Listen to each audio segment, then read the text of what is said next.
One crafty con man makes some serious green in green energy. Rodney Haley exploits a government program promoting biofuels.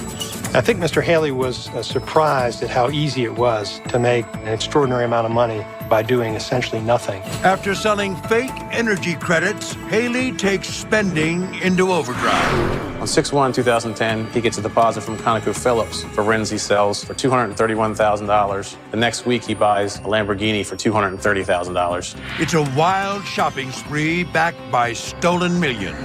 The obvious question comes up when you see all these cars pulling in your neighborhood. It's like, what's this guy doing?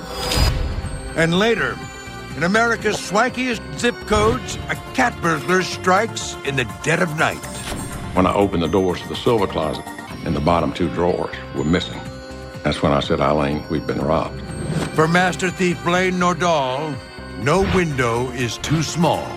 That's all the room that he needs. No wall too high. Blaine could probably be successful in any profession. He just chose to be a burglar, and he's good at it. For 3 decades, Nordahl turns thievery into stellar business.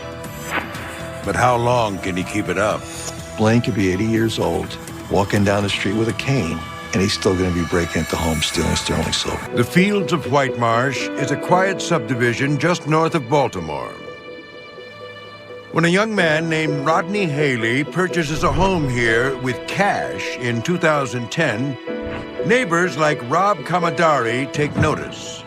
And one day, a big old truck shows up. I shouldn't call it old. It was pretty nice, pretty new. Then a Rolls Royce shows up, a Ferrari, a Lamborghini, 2 Maseratis, 2 Bentleys.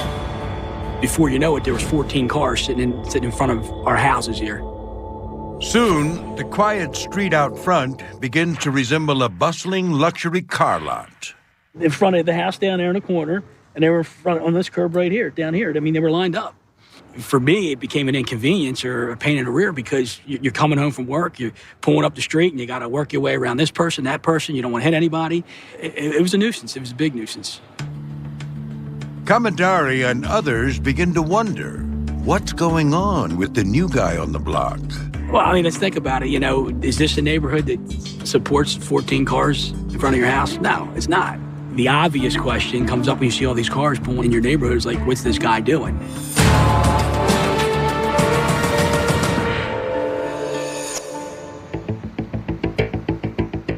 The story behind Rodney Haley's riches starts about 50 miles south in the nation's capital.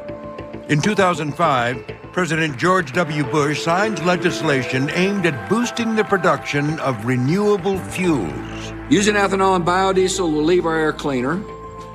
And every time we use a homegrown fuel, particularly these, we'll be helping our farmers, and at the same time, be less dependent on foreign sources of energy. Under the new program, oil companies are mandated to do one of 2 things. They can make a required amount of renewable fuel themselves, or they can buy credits that existing biofuel producers generate when they make renewable fuels. These credits subsidize the production of biofuel. They're called Renewable Identification Numbers, or RINs. As a result of the program and the credits that were afforded, a lot of individuals said, hey, this is an opportunity for us to make some money. And a number of people got into this type of cottage industry. One person who sees an opportunity to cash in is Rodney Haley. In 2009, he starts a company called Clean Green Fuel, where he claims to make biodiesel and sell RINs. To get a sense of the scope of such an operation, American Greed visited a plant in Georgia that belongs to a company called World Energy. Here, 30 employees churn out biodiesel 24 hours a day. They start with agricultural products such as used cooking oil, poultry fat, or soybean oil. They mix in chemicals, then heat the mixture. The result is biodiesel. For each gallon they produce, World Energy can sell 1.5 RINs, which in 2014 fetch prices of around 50 cents each, but have also traded at much lower prices. This is important stuff, that we find alternatives to fossil fuel. And every drop that we make has to be produced, it has to be distributed, it has to run through trucks and rail cars and pipes. Yeah, these are pretty sophisticated businesses. Rodney Haley's sophisticated business is born in March 2009 when he registers clean green fuel with the Environmental Protection Agency. He says he's collecting used cooking oil from 2,700 restaurants and turning French fry grease into fuel.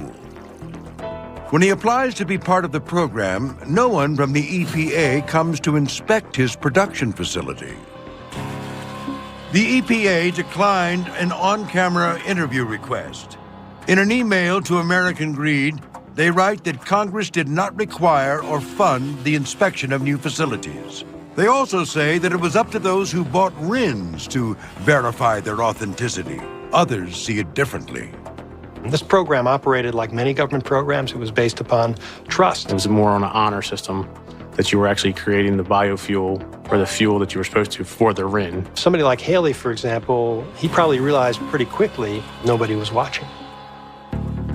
That fall, the EPA lists Haley as a registered RIN seller. Any type of buyer could actually go into the EPA website and actually see that Rodney's company was in good standing with the EPA. Seeing this, brokers come calling. They would assume that Rodney was a legit business and that they had no fear of buying his RINs. Some of the firms Haley deals with record conversations between their brokers and customers. On this never-before-broadcast tape, Haley makes a deal. Just calling to touch base with you, see where you were, see what was going on in your RIN world. I should have some more for you, I would say, of course, probably like Tuesday, Wednesday. If you want to, go ahead and agree on a price, I'll buy however many you got. All right, man. I know it's around like 778 or 780. Around 780,000, I would say around there. I could do 12.5 for them. I'll move those to you. All right. So when I get back, I'll send them over to you then. Haley has just agreed to sell 780,000 RINs at a price of 12.5 cents each. To generate this many credits, he would need to make enough biodiesel to fill nearly 70 tanker trucks. It's a deal that brings in more than $105,000. At Clean Green Fuel, RINs go out and money comes in. Middle of February, he gets $112,000. The end of February, he gets $217,000. As soon as this money comes in, he's purchasing cars. The money's never sitting in the account. In the fourth quarter of 2009, Haley sells RINs representing the creation of nearly 2.25 million gallons of biodiesel. The next quarter, he says he's nearly doubled his output. Based on the numbers that we were able to collect, Mr. Haley would have been approximately the third largest producer of biofuel in the country. He was going for the stars. But at Clean Green Fuel, something's dirty. Up next, what's really going on at Haley's company? You might analogize it to selling a can of air, but Mr. Haley wasn't even selling the can. He was selling absolutely nothing. Green energy has been good to Rodney Haley. In just over a year, he sells more than $9 million worth of energy credits. He plunks down thousands on vacations, traveling via private jet. He also spends big on jewelry, rents a palatial mansion in California, and pays cash for that home outside Baltimore where he parks his growing car collection. In all my years in law enforcement, I've never seen a criminal spend money so fast. Mr. Haley was not scared about bringing attention to himself. It was almost like it was welcomed. In 9 months, Haley picks up 25 cars, with a total price tag adding up to more than $2.2 million. He buys a Rolls-Royce Phantom for $149,000 as a surprise for his wife. In a single day, he writes a check for $377,000 for 2 Bentleys. He also purchases 3 Ferraris and a Maserati. He actually pulled up in a Rolls Royce the day he went to pick up his Maseratis. That's how flamboyant this guy was.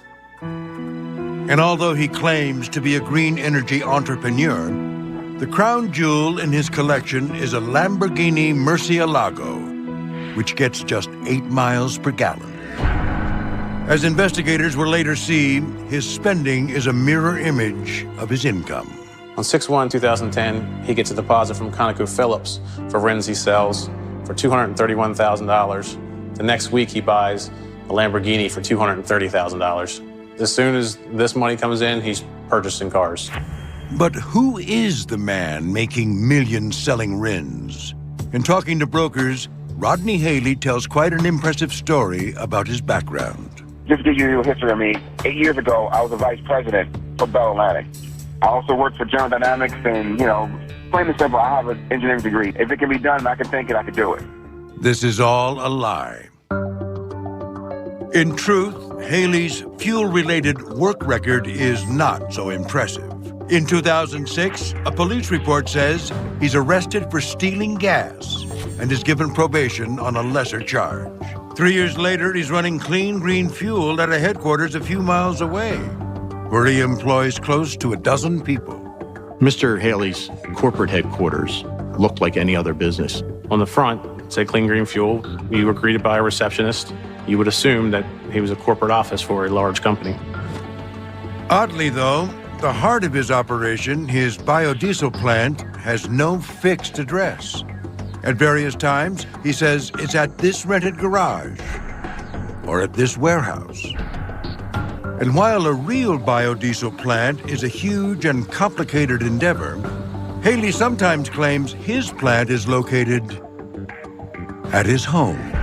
Rodney's garage was a standard garage. You could actually put tanks from floor to ceiling, wall to wall, and you would never be able to produce the volume that Rodney claimed. There's no evidence that Mr. Haley ever had a plant that produced biofuel.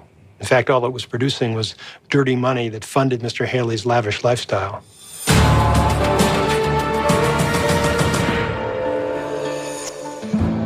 If Haley has no plant, how then is he making RINs? It seems he's simply generating the long strings of numbers on his computer using a spreadsheet program. Most people would love this job. You sit at home, you look at your computer for an hour, you create some Excel spreadsheets, and then you send them to a company and they pay you millions of dollars for your work for an hour. Money for nothing may seem enviable, but by the summer of 2010, brokers begin to ask some pretty simple questions. What's the address of the plant? Good question. I don't know myself. It's 7500 on Pulaski Highway. But I honestly, I don't know it myself. I know that's bad. I know my corporate address. I don't know that address. Well, let me call you back. I'll get it for you. Okay. Okay? Yep. Give me a call back. With answers like this, the brokers aren't satisfied. A number of the brokers were curious if he actually had a facility. Because of the large volumes, there was rumor that maybe he wasn't actually a producer. So one of the brokers actually asked him for some pictures. Rodney said, "No problem, I'll send you pictures." Immediately after the phone call, Rodney searched the internet, was able to download a number of pictures, and then email them back to the brokers to pass off as his facility, but in fact, they were actually another facility. Around this time, civil inspectors from the EPA also come calling.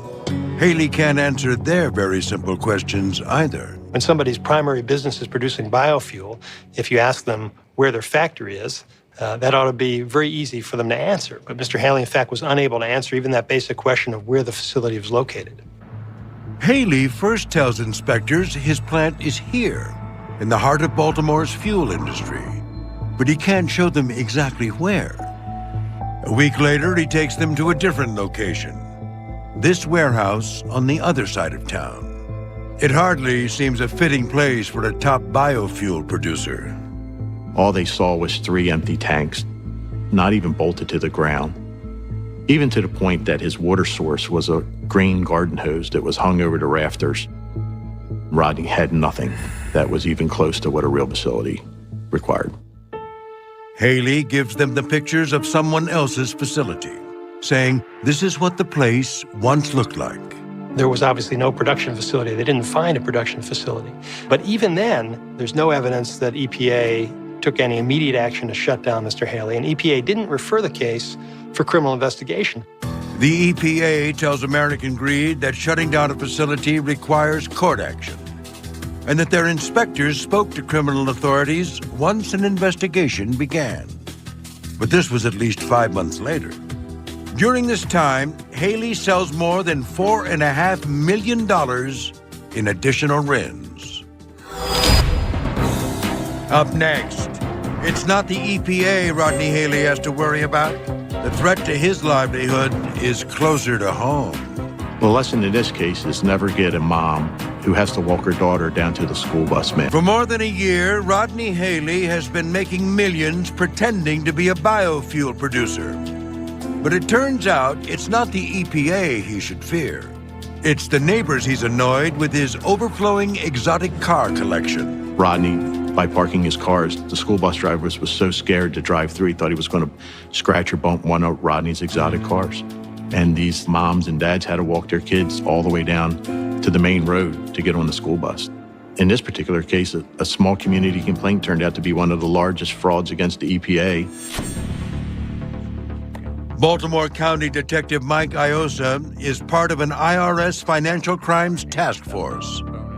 In January 2011, he first receives word of Rodney Haley and his cars from a local police commander. He and fellow task force member Rick Henry examine Haley's impressive list of assets, all of which are fully paid off. Yellow F430 Ferrari. This one was the Lamborghini he had, $230,000. And then you got the Maserati. That was like $170,000. They see that Haley is spending millions but has no clear source of income, save for one.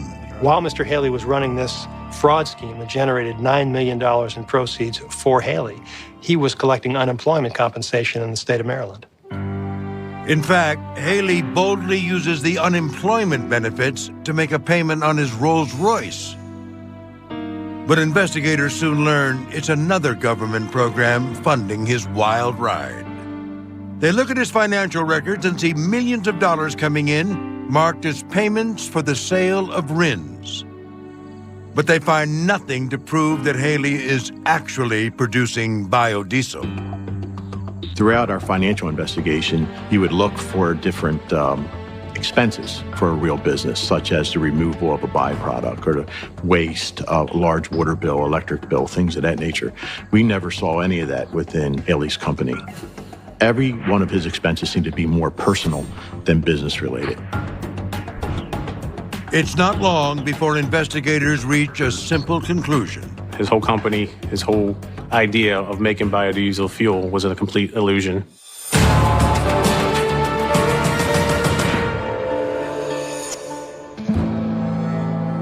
Haley's neighbors were once bothered by an influx of his cars on their street. One morning in May 2011, they notice a new batch of vehicles slowly rolling up. I think it was a Friday morning. It was like 8:30 a.m. and it was 22 unmarked cars come rolling up the street. The feds have come knocking. Until now, neighbors have asked where Haley's money comes from. Now, there's a new question. What's a RIN? Number one, I had no idea what a RIN was. 5 months later, Haley is charged with wire fraud, money laundering, and violations of the Clean Air Act. He pleads not guilty, and in June 2012 goes on trial here at the United States Courthouse in Baltimore. After a 6-day trial, it takes a jury just over an hour to find Haley guilty on all counts. The ultimate victims are the American citizens who were deprived of the benefit of the program, which was to produce biofuel and reduce reliance on fossil fuel. The one-time CEO of Clean Green Fuel is sentenced to 12.5 years behind bars. The EPA says they've made changes to the RIN program to limit the potential for abuse. Now, the con man's house sits empty. His prized car collection is gone. And the orgy of consumption fueled by easy money has come to an end. Greed and common sense is what got Mr. Haley caught. If he would have been nice with the neighbors, not had 20 cars, he would have continued to do what he's doing today. Up next on American Greed, a silent thief who comes at night, striking while his victims sleep nearby. Literally, I was a few feet away, and I'll be honest with you, I keep a .357 loaded by my bed. Bo Dubos's home is tucked away amongst the woods on Atlanta, Georgia's northwest side. Inside, history abounds. My dad and I put together what was regarded as the largest collection of Civil War memorabilia ever assembled in private hands.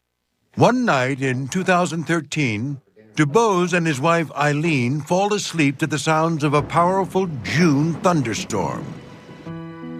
As Dubose prepares to leave town the next morning, he notices what he believes to be a casualty of the weather. When I came out on the Monday morning to feed the birds, I saw that this window pane here was cracked. I kind of attributed it to the violent storm we had had the night before.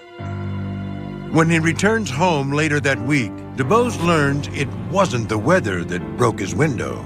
Eileen walked into the dining room, and she said to me, "Did you move the cake basket?" And I said, "No, I don't think so, but let me look in the silver closet." And when I opened the doors to the silver closet, the bottom two drawers were missing. And that's when I said, "Eileen, we've been robbed."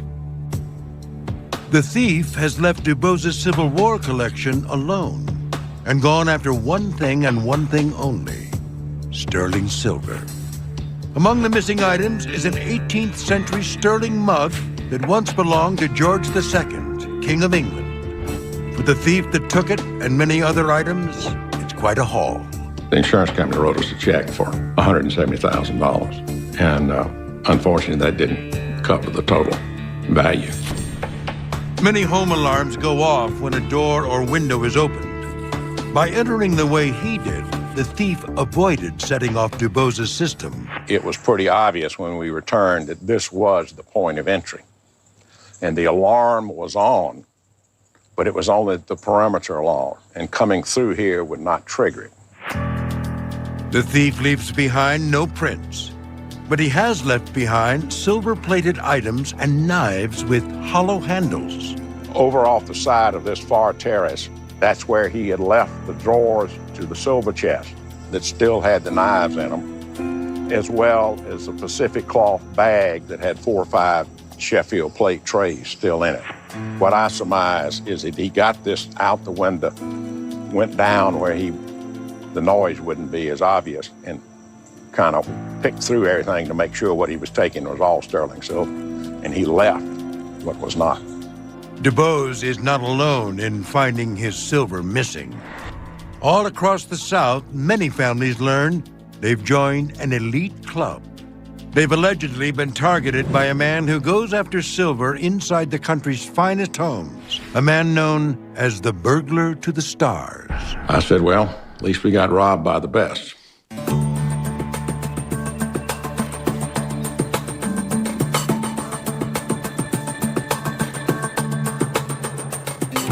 "20 years ago, Cornell Abruzzini works as a burglary squad detective in Greenwich, Connecticut. This is a gold mine for a burglar, especially for a residential burglar. Just outside New York City, Greenwich is home to the wealthiest neighborhood in the U.S. Any burglar worth his weight could come out of here with tens of thousands of dollars worth of merchandise within 10 minutes work. Now a cop in Norwalk, Connecticut, Abruzzini has been chasing one such burglar for almost 20 years. For him, the case begins here. I was called to this particular residence in the month of August 1995 to investigate a residential burglary in which strictly sterling silver was taken. It was really nothing like we'd ever seen before so far as a burglary. Over the next year, he works 5 similar cases in Greenwich. In each, the thief figures out a way to get in without setting off a door's contact alarm. Now what he would do is he would take out, say, a wood panel of the door itself and not open the door, because if he opened the door, there was a chance he's going to set off a perimeter alarm. Once inside, the burglar heads straight for the downstairs butler's pantry or dining room. He's looking for silver, and only sterling will do. So he carried his own testing device with him. Some pieces were actually tested to see if it was actually sterling silver or whether it was silver plate. Wearing rubber-tipped work gloves, the thief leaves behind no prints, But he does leave behind certain pieces of silver, some because of their size. No matter how you try to manipulate this tray, you can't get it out that exit point. Others are left behind because they are silver-plated, not sterling. On the way out, everything is left nice and tidy. You can see where he's taken out the molding that held that wood panel in place. And again, I could see here where the molding is stacked, all parallel to each other. Nothing he's doing here that's unscripted. Everything follows a pattern. Because most families rarely use their silver, the neat thief can go weeks before his crime is even detected. Abruzzini shows American Greed an example of the types of items the burglar might target. Naturally, we have the tray, we have a coffee and a tea service, and this would be an example of a creamer of this set, and by flipping it to the bottom, you could naturally see the designer's mark and where it was manufactured and the year of manufacture, which would be instrumental in what he'd be able to sell this for on the market so far as its artistic or historic value. Something like this normally would go in the ballpark of about $100,000. In Greenwich, Ivana Trump becomes a victim.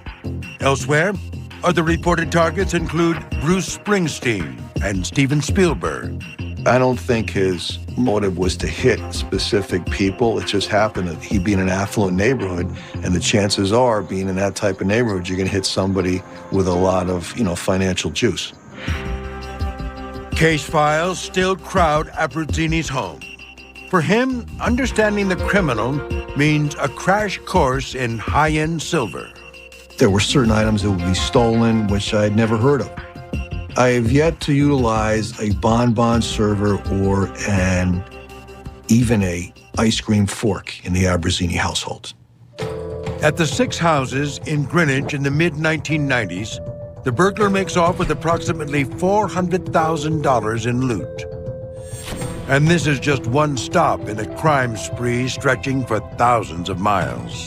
We're seeing burglaries from Greenwich all the way out to the North Shore of Lake Michigan and down to Palm Beach, Florida. All these points, it wasn't just random areas. It was definitely affluent towns that were being targeted.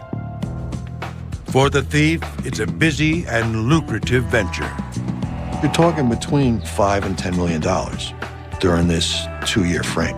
As Abruzzini talks to law enforcement in other hard-hit jurisdictions, he meets a detective in New Jersey who's been tracking the thief for years. He actually had dealt with this burglar going back to, I think, 83.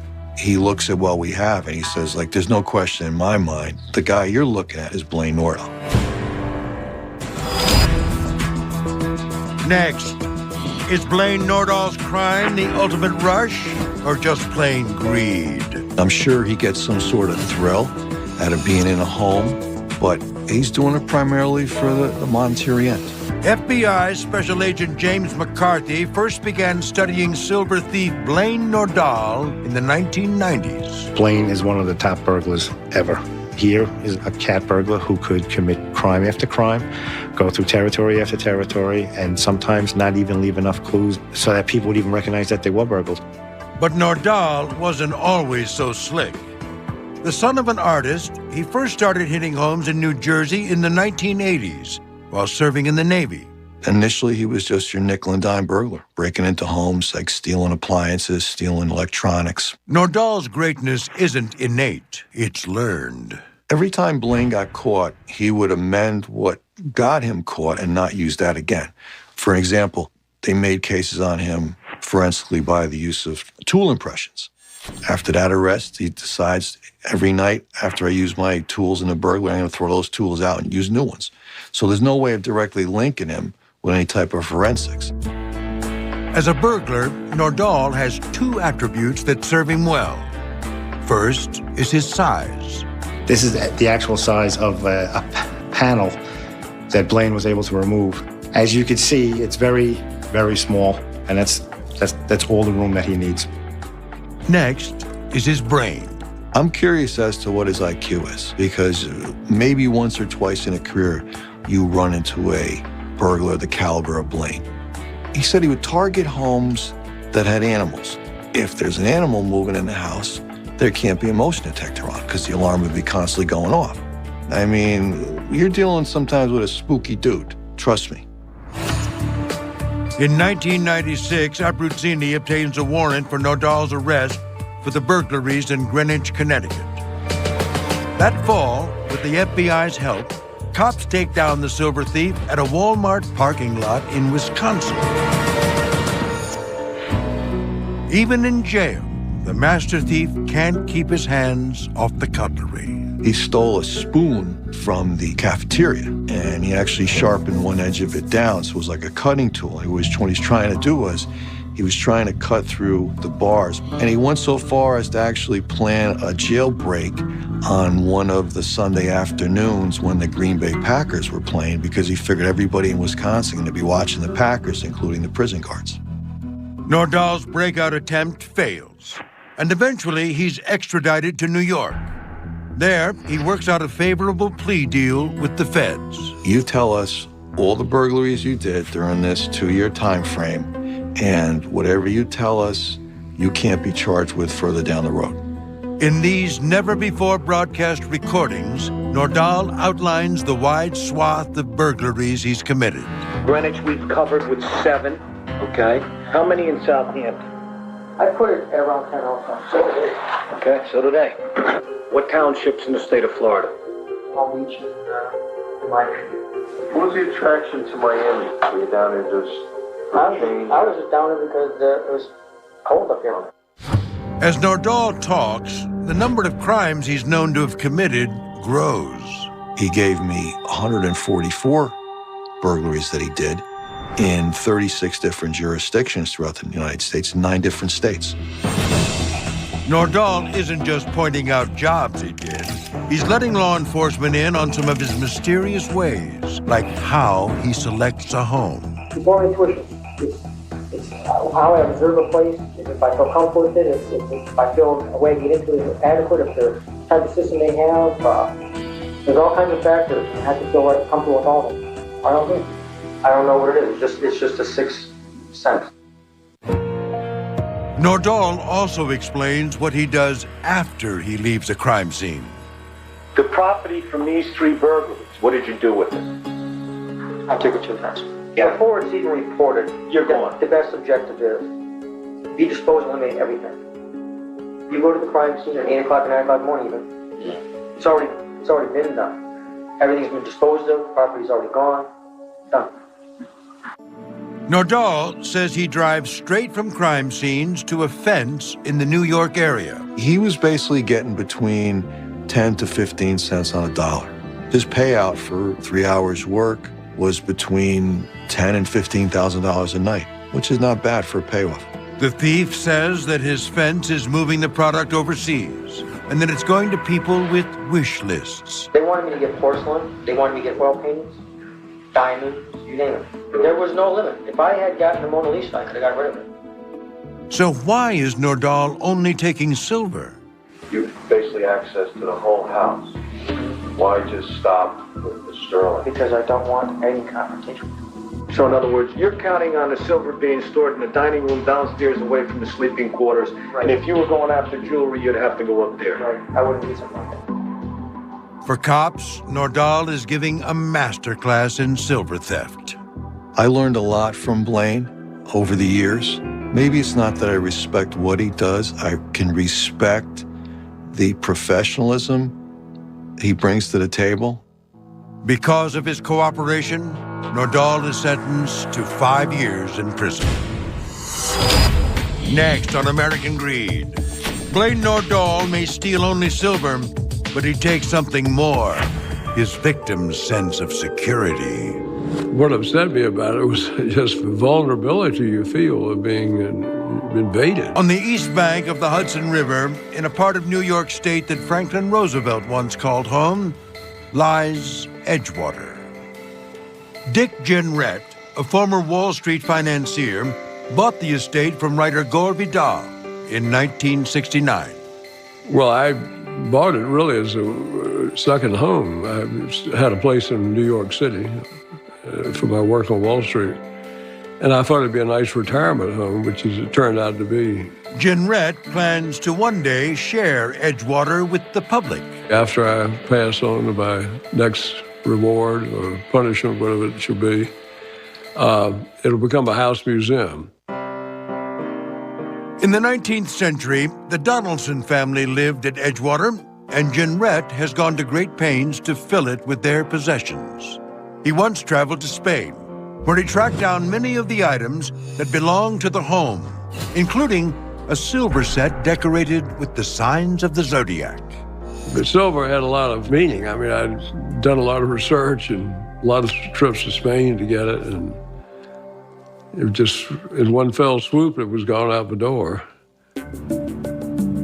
Blaine Nordahl walks out of federal prison in April 2001. Before long, he stops reporting to his parole officer, and in January 2002, he makes his way to the Hudson River Valley, then along a set of train tracks, over a wall, and into Edgewater. This is the entry point where Blaine Nordahl came in. He cut this glass out, and this is one of 5 French doors he could have entered through. He chose this one, suggesting maybe he knew where he was going, because he only had to come right up here to the silver cabinet. Among the items Nordahl steals is the Zodiac silverware Ginrette tracked down in Spain. Nordahl hits another estate just upriver, and the story makes it into the New York Times. When Detective Cornell Abruzzini reads it, he calls the New York State Police. I said, listen, I might be going on a limb here. I said, but I think I know who's doing your burglaries. And the initial trooper I spoke to, his attitude was like, yeah, right. Eventually, with Abruzzini's help, police in New York arrest Nordahl. In December 2004, at the Dutchess County Courthouse, he agrees to a plea deal that includes an 8-year prison sentence. Before being locked up, he says he wants to go straight. When he gets out in 2010, he and his commitment to clean living head south. I believe he moved to the Florida area because he had relatives down there. I think another reason he moved down there was to get away from the detectives here in the Northeast that knew his M.O. so well. Not long after he shows up, silver starts disappearing in Georgia, the Carolinas, Tennessee, Alabama, and Kentucky. What they were seeing was a similar entry to what we had. In other words, panels were taken out or windows were taken out. And again, the only thing stolen from the homes was the sterling silver. He was back doing what he does because this is what he knows. You know, Blaine he could be successful in any profession. He just chose to be a burglar, and he's good at it. Before long, a detective from South Carolina finds an old article about Blaine Nordahl and calls Abruzzini. Once he sent me his crime scene photographs and his narrative reports, I mean, you could take his crime scene photographs and they were basically overlays of my Greenwich scenes from the 90s. Word spreads among various jurisdictions that Blaine Nordahl is on the loose. And that brings us back to Beau DuBose in Atlanta and the June thunderstorm. When the alarm people actually showed up that Friday afternoon, he said, I hate to tell you this, but I know who did this. We said, you're kidding me. He said, no, it's a man named Blaine Nordahl. The cops are once again on Nordahl's trail.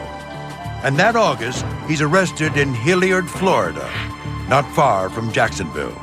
When we first started investigating this, we knew it had to be a small person involved in this because these openings are no more than 12 inches by 19 inches where he's getting in. And Mr. Nordahl's about 5'4" and about 150 pounds. In 2.5 years, police say Nordahl has stolen an additional $6 to $7 million worth of silver from victims in 6 southern states. In previous cases, he says he was moving stolen goods through a fence to buyers overseas. Police say in recent years, he sent some silver to be melted down and sold merely for the value of its weight. What I hate is the fact that a real piece of history is no longer with us. And that's why I hope that somebody else owns it, even if it's not me, rather than have it melted. You just hate to think that these things are no longer there. Now, Nordahl is here in Atlanta, Georgia, awaiting trial. If convicted, the 52-year-old burglar could spend the rest of his life in prison. Though his career has certainly been lucrative, no one knows the exact amount of silver he's taken.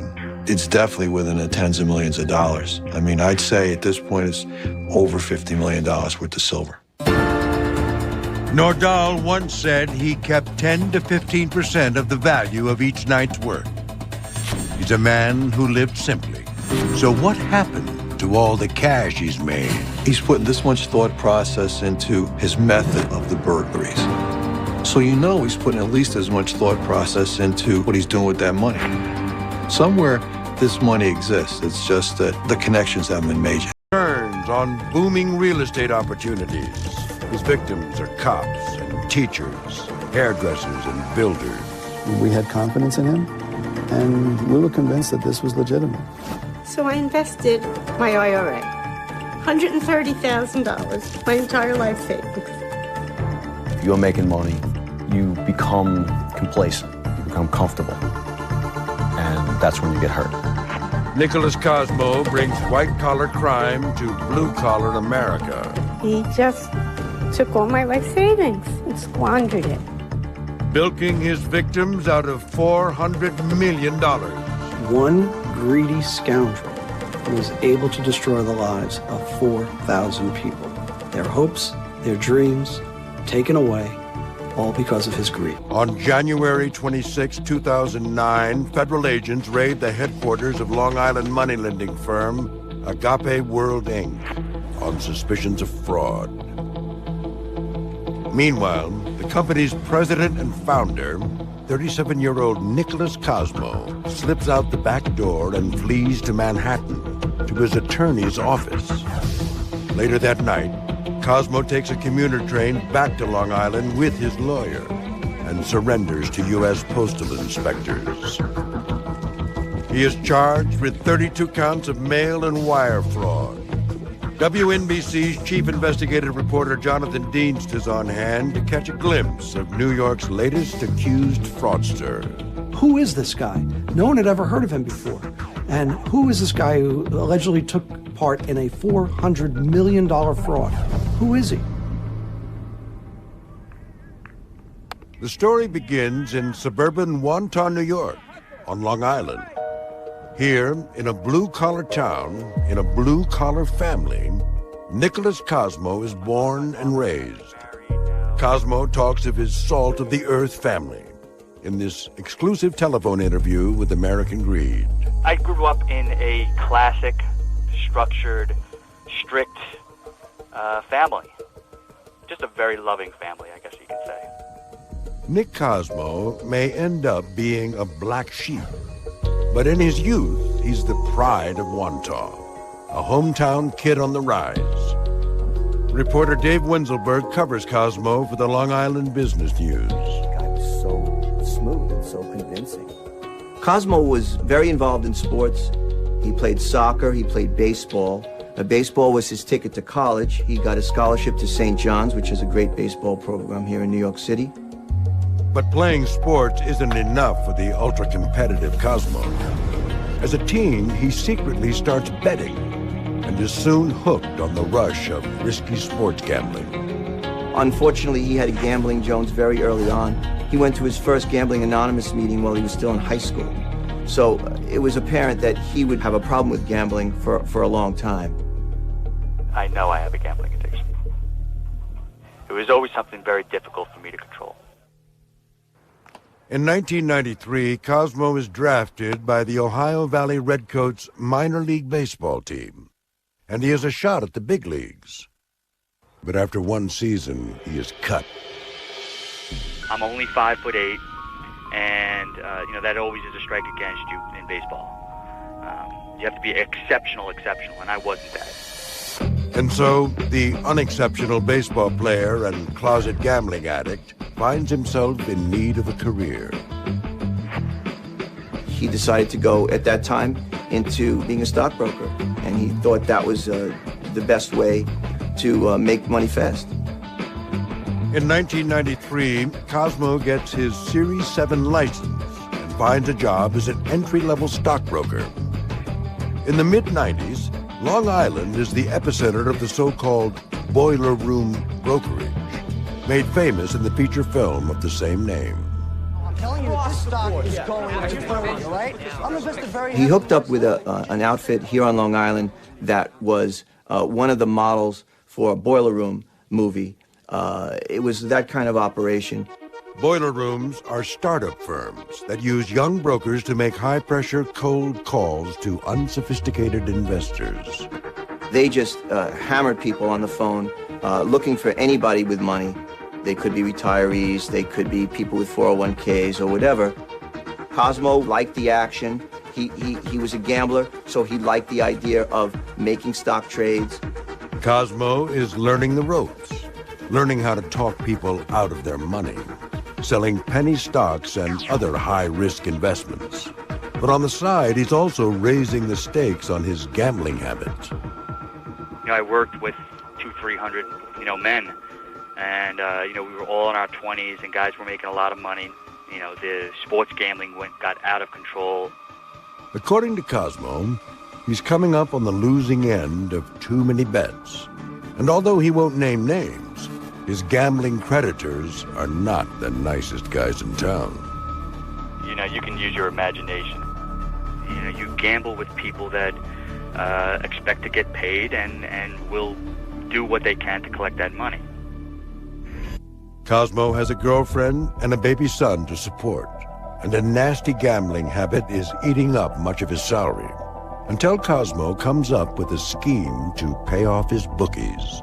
He took money from about 10 clients and told them he was investing it in a certain place when he was paying back his own gambling debts. And he took them for a tune of about $177,000. In this exclusive telephone interview, Nicholas Cosmo talks about his crime for the first time with American greed. I said that I worked for a company called Charles Schwab, which I did not. I basically told these people that I was going to manage their money, and, I bought them options. I lost money in the market with them, and at the same time I was gambling and paying my gambling debts. Cosmo secretly transfers his clients' accounts to his own company and quickly loses or gives away $177,000 of their money. When one investor is not able to withdraw some of his principal, he reports Cosmo to the FBI. In December 1997, Nicholas Cosmo is arrested on fraud charges. He pleads guilty to 1 count of mail fraud and is barred from ever trading in securities again. He's ordered to pay his victim's restitution and is sent to live out his 21-month sentence here at Allenwood Federal Correctional Facility in Pennsylvania, a place also referred to as Club Fed. But there were no fences, no bars, no handcuffs. I should have learned my lesson back then, of course, but that wasn't prison. It appears that Cosmo does not learn his lesson. In August 2000, the same month he's released from prison, Cosmo establishes a new corporation. He calls it Agape World, Inc. Agape is a very popular word in the Bible. It means perfect love. I always believed in perfect love, that I am a romantic at heart. Cosmo wanted to have a name that really exuded trust and a benign type of name. No longer allowed to trade securities, Cosmo's company moves in a different direction: real estate loans. In the early 2000s, the U.S. economy is booming. Real estate has never seemed a safer bet, and everyone wants a piece of the action. Michael Kessler is a New York private investigator who digs into Cosmo's background. Agape World was basically and simply promoting bridge loans. And a bridge loan is when you need to borrow money because you're going to be selling off one piece of property and buying another piece of property. Agape's plan is to supply short-term bridge loans for big real estate developments, charging more than 20% interest. When the loans come due, investors would be rewarded with high percentage returns. You know, I saw the potential, in the bridge loan market. Borrowing money was very easy, and the real estate market was really where to be. In order to lure in investors, Cosmo assembles a ragtag crew of salespeople he calls brokers, made up mostly of friends and even ex-cons he befriended in prison. The staff that he had were not the educated financial people that you would give millions of dollars to in order to invest your money. These were people, a lot of them had served prison times themselves, and some of them couldn't chew gum and walk at the same time. But in this confident climate, Cosmo's inexperienced brokers have no trouble selling a supposed sure thing. So these guys were out there running and pitching, and word of mouth spread, and increasingly these unsuspecting investors went and believed the literature, believed the website, believed what they were being told.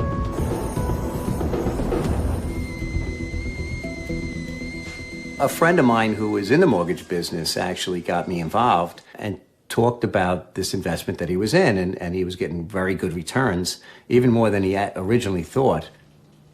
For Long Island Special Education Administrator Kevin Milano, the investment appears sound. I did my research, looked into it, like I do with all my investments. I think I'm a pretty good investor, and then decided to delve in a little bit. Milano tests the waters, investing $70,000 to start. He's told he will make 14% in 90 days. I got my statement back, and I had made that amount of interest over a short period of time, and the bridge loan came through. And from that point, I started to invest a little bit more and a little bit more. Within 2 years, he's in for $210,000, his entire savings, to realize his dream of a Florida retirement home. It's money he's worked for and invests wisely for 30 years. Milano feels secure with Agape, in large part because Nick Cosmo is practically a neighbor and seems like a trustworthy guy. I saw him frequently at the Little League fields on weekends, fixing the fields up, teaching kids how to bat. He wasn't at a country club on the weekends. He didn't have a private jet. He was pretty much, living a suburban life here. Next on American Greed. Cosmo says he's loaning out hundreds of millions of dollars for real estate deals. So why haven't some of his supposed borrowers ever even heard of him? When I realized that this could be a scam, my heart dropped. In 2007, Long Island-based Agape World, Inc. appears to be a very successful money-lending firm. Founded by 35-year-old Nicholas Cosmo, Agape reports $10 million in profits that year. In the suburban communities of Long Island, Queens, and Staten Island, New York, thousands of working-class investors believe that Agape is a good place to put their money. Word of mouth is out on the street. My neighbors can vouch for this guy. He says, look, I've made money with him. You can too. And it's a safe, sure thing. These were not hedge funds that were investing with Cosmo. These were everyday working people. My girlfriend had heard about it through her attorney, and she told me about it. 64-year-old Ellen Gabriel has been a hairdresser and cosmetician for more than 40 years. She is not married, has little family, and has been putting away money in an IRA for most of her working life. Now, it seems everyone she knows is raving about Agape World. My girlfriend said that it was going to be about 12% every 90 days. Gabriel decides to pull $30,000 out of her IRA and invest with Agape. Like her friend, Gabriel receives statements showing that her money is growing, and she lets it ride. Then, 4 months later, Nick Cosmo's profile rises to a national level. Entrepreneur Magazine puts out a list of the 100 fastest-growing companies in America, and when Cosmo made that list, he used that as his ticket to legitimacy. This is the email that I got from Agape. Ellen Gabriel's Agape broker sends her an email about the article. They were absolutely glowing about the company, about Mr. Cosmo, had a picture of him in the magazine, went on the website, all kinds of information about him. So I invested my IRA, $130,000, my entire life savings. Gabriel isn't the only one impressed by Agape World's place on Entrepreneur Magazine's list. Within a few months of its release, Nick Cosmo is flooded with millions of dollars in new investor money. Like most investors, Dom DiColandria learns about Agape through a friend who says he's making about 14% every 60 to 90 days. That's 50 to 85% a year. My limited understanding at that time was that they gave bridge loans to businesses. And because the interest rates were so high that they were collecting on those loans, they were able to pay the investors high interest returns. DiColandria researches the company and likes what he sees. I checked the Better Business Bureau. They had no complaints. And Dun & Bradstreet, which gave them an A rating, credit-wise. So I felt they gave it some credibility. And at that point, we basically put our life savings into it. For more than a year, DiColandria, along with thousands of other Agape investors, is riding high on his good fortune. Well, it seemed to me like an opportunity that we couldn't afford to miss. The return on our investment could probably cause us to stop working and enjoy an earlier retirement. So that's what we were looking forward to. Investors are not the only ones profiting from their Agape deals.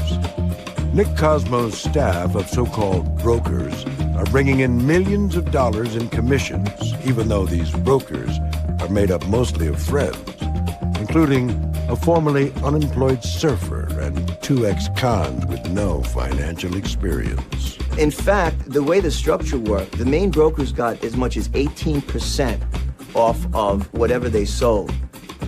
Some of the brokers, the unemployed surfer, took in $15 million in commission alone in a very short span, in just a couple of years. From what we gathered in our investigation, they were spending money on Maseratis, on Rolls Royces, houses in the Hamptons. I mean, they were living the life of Riley, as they say. While his employees are living large, Nicholas Cosmo is surprisingly not paying himself a huge salary or buying million-dollar homes or yachts. But he is living a comfortable life, taking luxury vacations with his family and buying his wife expensive jewelry. He also purchases this indoor sports complex on Long Island for $3.5 million and refurbishes the local outdoor Little League field with lights and bleachers. He's betting this everyday suburban dad persona is good for business. Here's this guy who's, out there in the community doing good works, good deeds. At least that's what it appeared. So, hey, he must be a good guy. Yeah, we'll invest with him too. Next on American Greed, Nicholas Cosmo's investors are about to find out that he is a con artist and using their money to fuel his habit. His method of choice for spending the money was not big homes or big cars. It was gambling. It was his addiction that drove him. Lou Piccoli has been in the construction business for 25 years, building and renovating houses with his own hands. At 43 years old, a husband and father of 2 young children, he works his way up to a 4,500 square foot oceanfront home on Long Island. This house that was my 401k, my first home, literally could fit in this bedroom. It was a little cottage. I fixed it up and I sold it. Then I bought another house. I did that 7, 8 times. The cost for a home like this is very steep, and Piccoli is working 60 and 70 hours a week to pay for it. Then, in February 2007, a friend tells him about an easier way to make a living. I was on a job site. I'm a contractor, and just told me he was invested with this Agape World Inc. It was incredible interest, gave me a brief description of it. Piccoli sets up a meeting with the company's founder and president, Nicholas Cosmo, and likes what he hears. It was building loans for people that couldn't get conventional financing, so they were willing to bridge the gap, pay, exorbitant interest rates for short term, which would help them sooner or later acquire conventional financing. It made sense. Piccoli sees the investment as a way to plan for retirement and secure his family's future. At the height of the real estate bubble, he's easily able to take out $250,000 in equity from his house. To that, he adds his own hard-earned life savings, more than $50,000, and invests it all in Agape. He quickly begins to reap the rewards. Now, with the interest and it rolling over, I'm making $50,000, $60,000 every other month. To me, to a guy who's a builder, that's a real good living. Well, why am I in construction? Piccoli decides he's in the wrong business. So he trades in his table saw for a pen and a calculator. He gets out of construction and opens a one-man financing company with the sole intention of getting his network of family and friends invested in Agape World. From cousins that live out of state, friends, it snowballs, friends, parents, and brothers and sisters. And I had roughly about 40 people. I was very upfront with the money I'd make with them. They can go through me, I'll pick their checks up, I'll do all the running around, because people have jobs, they don't have the time, I'll do all the legwork. Piccoli takes a 1% commission from the people he brings in. And for the next 2 years, he makes a nice living off his new enterprise and his own investment. It's providing me with an opportunity, not just to accelerate my goals, but here I am, I'm the guy, I'm the nucleus. I brought all my friends, all my family, all these people, and they're doing well. And you feel fantastic. Piccoli could never have imagined that within a year, he'd lose his job, his home, all of his money, and even his marriage. And more than 4,000 other investors would lose their shirts as well. July 2008 is the beginning of the end. In the midst of the U.S. economic meltdown, one of Nicholas Cosmo's only large-scale investors, a New Jersey-based business owner and his partners, decide they want out of Agape World and want more than $1 million of their money back. When they get no response from Cosmo, they call in New York City private investigator Michael Kessler. They were being prevented from getting this money back, saying that it wasn't available. They were getting the stall, and it made them feel uncomfortable that something might be astray. Kessler begins investigating and quickly finds out that Nicholas Cosmo is not the solid businessman he appears to be. Previous jail time, we found that he had filed for bankruptcy in '98. The corporation Agape World was set up while he was in jail. In the late 90s, Cosmo served more than a year in federal prison for securities fraud. He was able to keep it secret from his Agape investors for more than 8 years. Now, Michael Kessler starts to believe that the whole operation is a scam. As we did research on the bridge loans that he said that he was issuing, we found that he didn't have liens on the properties, which was highly suspicious to us. And also some of the people in the properties never even heard of Mr. Cosmo. And as we dug deeper, it became clear that this was just simply another Ponzi scheme. Kessler brings his information to law enforcement, and the FBI begins an investigation. But he also wants to get the word out to potential investors, so he rings an old friend.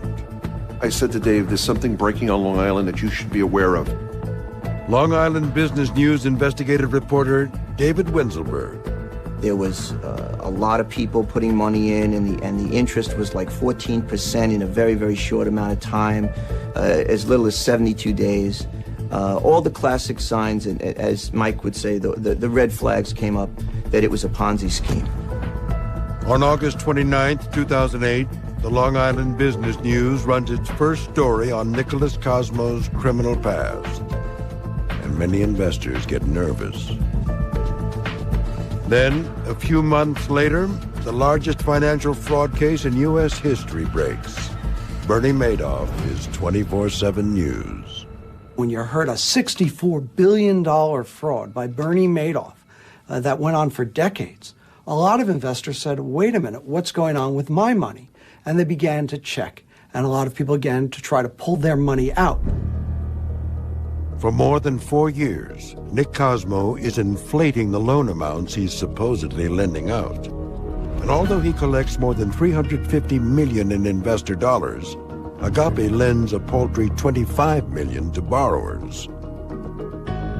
He's paying returns not with profits, but with investor principal.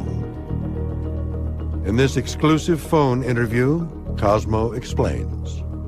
What they thought was interest, it was just purely they were taking out other people's money. And, at the same time, I was also, trading futures, trying to make up all the deficit that, that incurred from my own doing. Increasingly desperate, Cosmo is gambling in the high-stakes futures market and burning up to $1 million a day. At the time, he's hiding all of this, trying to run damage control and calm investors with seminars at his offices. I invite about 100 or 115 clients every night. I let them ask any single question that they could possibly think of, trying to relieve their fears. And, it worked for the most part. And, what I was doing was basically trying to put out fires one day at a time. He had the whole big hall there at his office building. And I tell you, he did a great job as far as conning us. Investor Kevin Milano attends one of Cosmo's seminars with the intention of getting his money back. But Cosmo not only convinces him everything is fine, he even sells Milano insurance on his investment. He started to make us feel comfortable with the fact that even if everything goes bust, we're insured. So then that's how people even invested, which I did too, invested another probably $3,500 for insurance. The seminar was unbelievable because this was in late December, after Madoff, where there were rampant rumors that this company was about to collapse, and he was able to convince people to give him more money. He was really, truly amazing. We called him the fraud whisperer around the newsroom. Next on American Greed, Cosmo might be able to fool his investors for now, but the feds are closing in. They were investigating, they had some wiretaps up and had done some recordings, so they were on his trail. How long till we get our principal back, Nick? In December 2008, Nicholas Cosmo's money-lending firm, Agape World, is on the brink of collapse. When interest payments start falling behind, many investors begin to panic. People started to ask for their money back, their principal back. People were getting nervous. Problem is, Cosmo doesn't have the money to pay his investors back because his entire business model is a sham. What happened was, I found myself paying people with, paying other investors with the money that came into the company. And that's obviously, what is considered a Ponzi. In addition to paying out returns with other people's money, Cosmo is using tens of millions of investor dollars to feed his gambling addiction. It's not a guy who, I made some mistakes, I made some bad investment choices, and some investors got hurt. He set up this scheme from the beginning knowing it was going to be a criminal fraud, a ripoff, and he didn't care. He didn't care one bit. What Cosmo doesn't know is that the FBI and the U.S. postal inspectors are onto him. Investigators are secretly posing as potential investors and borrowers, gathering intel on Agape World. How long till we get our principal back, Nick? I want to make sure it's very clear to everybody that my job basically here right now is to make sure that everybody is, regardless of the time frame, that they receive back their principal in total. This was a way to calm everybody so that they wouldn't run to the FBI, or they wouldn't pressure him to give him his money back, although most people already were. It was sort of a desperation move. And if you listen to the call, he did convince a few people to hold on. And Nick, I think for the majority of us, we're going to stick behind you and make sure you go through with this. Well, I appreciate that very much, and the only thing I need is patience from everybody in the situation. The other thing you have to consider is, a lot of these investors didn't want the scheme to collapse, if it was a scheme, because then they knew their money was gone. So a lot of them were just holding on. Dom DiCalandria has his entire life savings invested with Agape. He's on the conference call and comes away feeling optimistic. It's his job to gain our confidence. And at the same time, he has to convince people. So he was good at both. We had confidence in him, and we were convinced that this was legitimate. Cosmo may be keeping his cool in front of investors, but he's getting increasingly desperate and raising the stakes on his gambling, trying to hit a big payday in high-risk futures trading. As things got a little tighter, his trades got even more desperate and more risky. Eventually, he ended up losing close to $100 million in those trades. On January 26, 2009, the feds move in, raiding Agape World offices and letting Cosmo know they'll be back to talk to him. We saw the FBI and postal inspectors and other law enforcement officials going into these offices, dozens of agents coming out with box after box after box of evidence, and what we learned later was a $400 million fraud. As news of the raid spreads quickly, investor Louis Piccoli gets a call from his Agape broker. He was in tears. I can't believe it. It's all a scam. You got to get down here. You hang up and you look at the phone for a moment. I'm thinking, ring. Please ring and tell me that was just in the worst taste, but that was a joke. Piccoli has brought in 40 friends and family members to Agape, and they have a total of $4 million invested. He races to Agape headquarters. There's 100 people on the steps outside demanding to get in. I get into the office and there's brokers, grown men crying. And we get Nick, and he's just walking around like a car wreck. He's just in a daze. And now this is literally the quintessential angry mob. They're trying to break in and, quite honestly, kill him. You screwed a lot of people, all of you. Lou Piccoli and a couple friends stay level-headed while trying to get answers out of Cosmo. So I start talking to him, and I'm still hoping somehow that there's money somewhere. You had to hide money somewhere, an offshore account. I don't care if it's in a pickle jar in your yard somewhere. But how do I get that? How do I get that out of him? Piccoli decides the only shot he has at recovering any money is to keep Nick Cosmo safe from the investors who want a piece of him. You throw a coat over one of the brokers' heads and he goes running through the crowd and everybody follows him. And then Nick Cosmo walks out the back door. The men drive Cosmo to his attorney's office in Manhattan. But later that night, he takes a commuter train back to Long Island to meet his fate. We'd all gathered at the postal inspector's offices for Cosmo's arrival. Everyone wanted to see who was this latest crook who had ripped off everyday people. And postal inspectors pulled into the parking lot, and there was Nick Cosmo in handcuffs. Cosmo is booked on 32 counts of mail and wire fraud, and the local press dubs him Mini Madoff. It was another huge Ponzi scheme where everyday investors were ripped off, all because of greed. Nearly identical rip-off schemes, if you will. You put money in, you'll get big returns out, and it was all based on a lie. So Cosmo and Madoff, hand in hand, glove in glove, one and the same.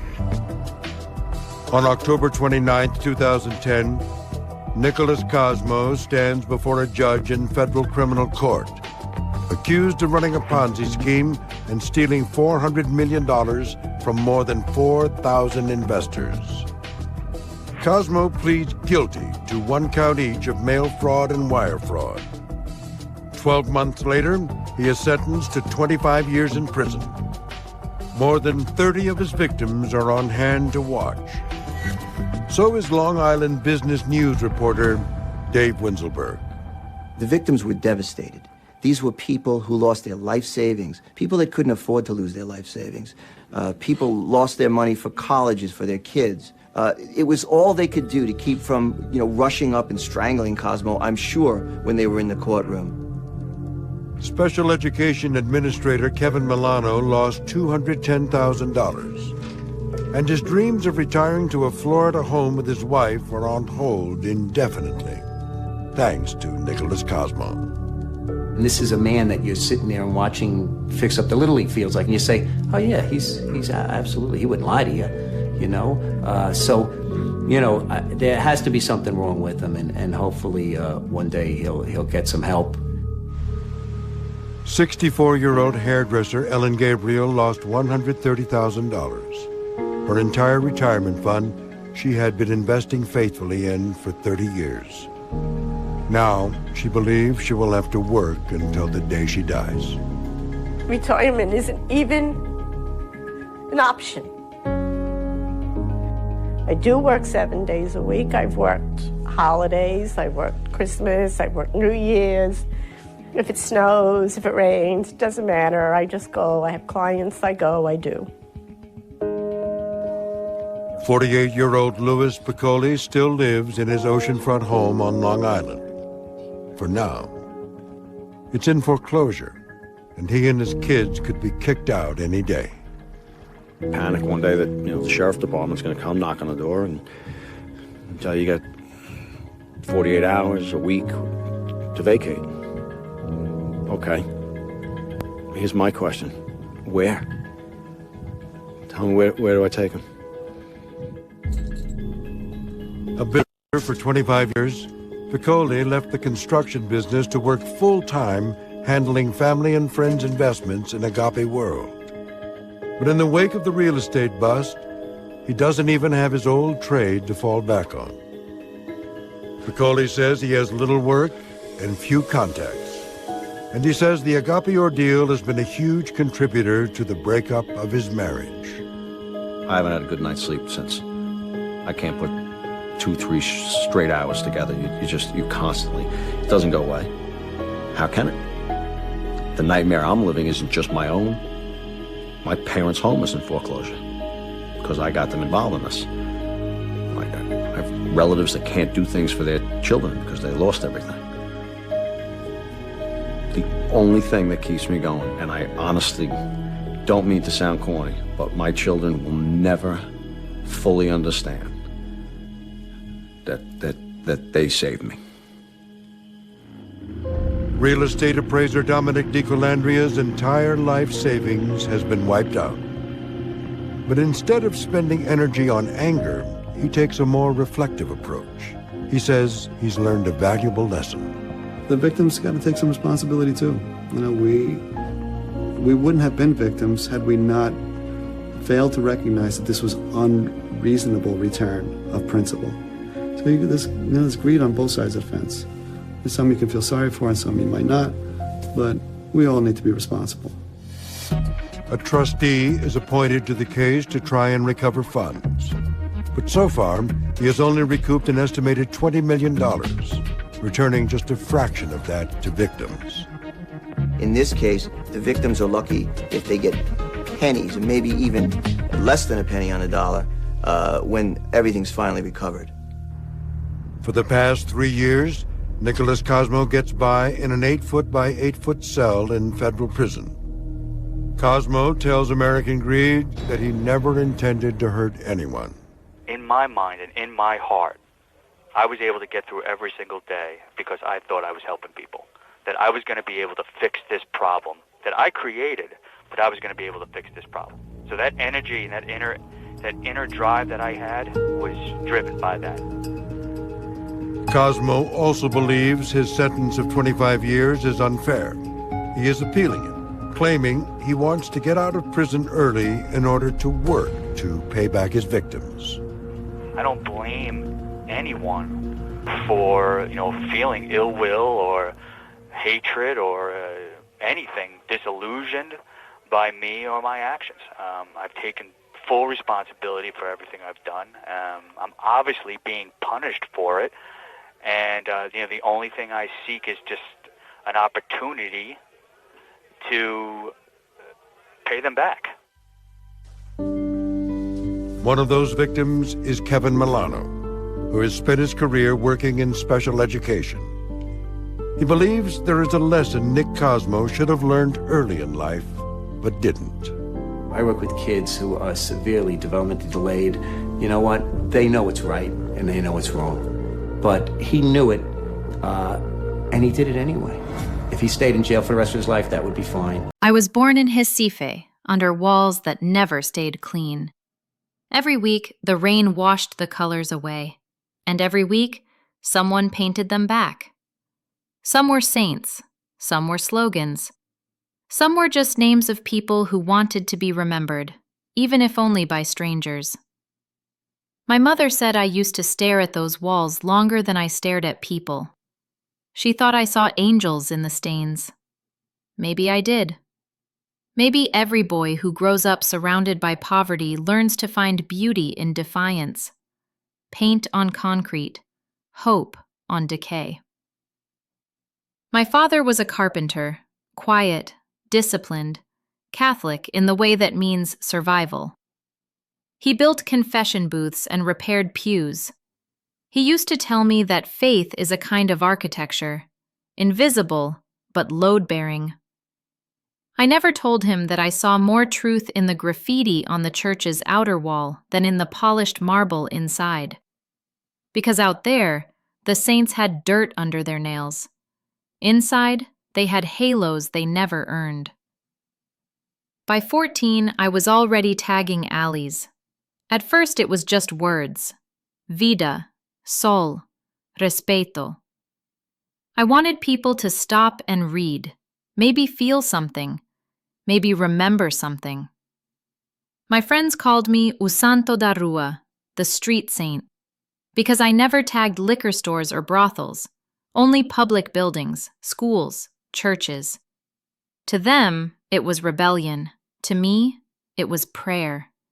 A messy, desperate one. Once, the parish priest caught me painting a bleeding angel on the side of Santa Lucia Church. I thought he'd chase me away or call the police, but he just stood there, watching. When I turned, his voice was soft. "Why does your angel bleed?" "Because she lives here," I said. He didn't smile. He just nodded and left me to finish. That night, I dreamt the angel walked out of the wall and whispered, "Don't stop until they listen." As I grew older, the city grew louder. Politics, police, power. Every wall became a battlefield, one for corruption, another for faith, another for forgotten names. And I painted them all. At 21, I joined an underground collective, Usparias, artists who used graffiti as protest. We met in abandoned warehouses between fumes of spray paint and cheap coffee, designing murals that screamed louder than any sermon. But something changed when my art started getting noticed. A journalist wrote about the mysterious street saint who paints faith as rebellion. Suddenly, brands wanted collaborations. Activists wanted my murals for campaigns. Even tourists came to see the sacred vandalism on old churches. I told myself it was for the message, but deep down, I started signing my name bigger, lower, where cameras could catch it. The humility that once made me paint in shadows was replaced by a hunger I didn't recognize. One night, while finishing a mural of St. Francis feeding stray dogs, I caught my reflection in a puddle. The face staring back looked tired, proud, and strangely empty. Behind me, the church bells rang. Inside, the priest was giving a sermon on sin. Outside, I was painting redemption on bricks. Art isn't holy, I whispered to myself, but maybe it's honest. Still, a small voice inside asked, honest for whom? In the weeks that followed, I stopped painting animals and saints. I began painting priests with blindfolds, angels with burnt wings, popes with golden hands clutching coins. The media called it holy anarchy. The church called it blasphemy. And for the first time in my life, I felt powerful. Powerful enough to believe that rebellion could rewrite Scripture. The irony didn't escape me. I was becoming what I used to paint against. But when people chanted my name at protests, I silenced my doubts. When my murals went viral online, I mistook attention for impact. And when the police came to cover one of my works with gray paint, I told myself the censorship meant I was right. Now, looking back, I realize faith and fame use the same color, gold, but they glow for different reasons. One warms you from within. The other blinds you until you mistake yourself for the light. That's where it began. Not in the spray paint, not in the slogans, but in the slow, seductive belief that I was painting truth itself. That belief was the first crack. And once pride seeps through a crack, it becomes impossible to clean. It started with a phone call I almost ignored. A production company from Sao Paulo wanted a short documentary on urban faith. They'd seen the blindfolded priest, the angel with the burnt wings, the pope with the clenched golden hands. They wanted to film me painting something big on a church wall before a national election. Not endorsements, the producer said, just truth. I laughed. Truth was the most expensive paint I knew. They offered a fee that could have paid my mother's rent for a year. I told myself it would buy better supplies for my crew. I told myself I'd use their camera to expose the rot. I told myself a lot of things that sounded like prayers if you said them fast. Fame is a light with no warmth. You move closer because you're cold, and you forget that fire burns. I met the team behind the old seminary of São José, a place with high arches and a courtyard full of birds that never settled. The priest there, Father Miguel, had thin hands and a laugh that felt like a door opening. He'd heard of me. He called me the boy who paints questions. I smiled like it was a compliment. Maybe it was. You'll paint on our exterior wall, he said, showing me the long, flaking stretch of plaster facing the street. But I'll ask only this. Whatever you paint, let it be a mirror, not a hammer. I nodded, already sketching the opposite of a mirror. I wanted a hammer. I wanted nails. I wanted to crucify hypocrisy, and I didn't care who bled. We filmed at night. Big lights, bigger shadows. The crew asked me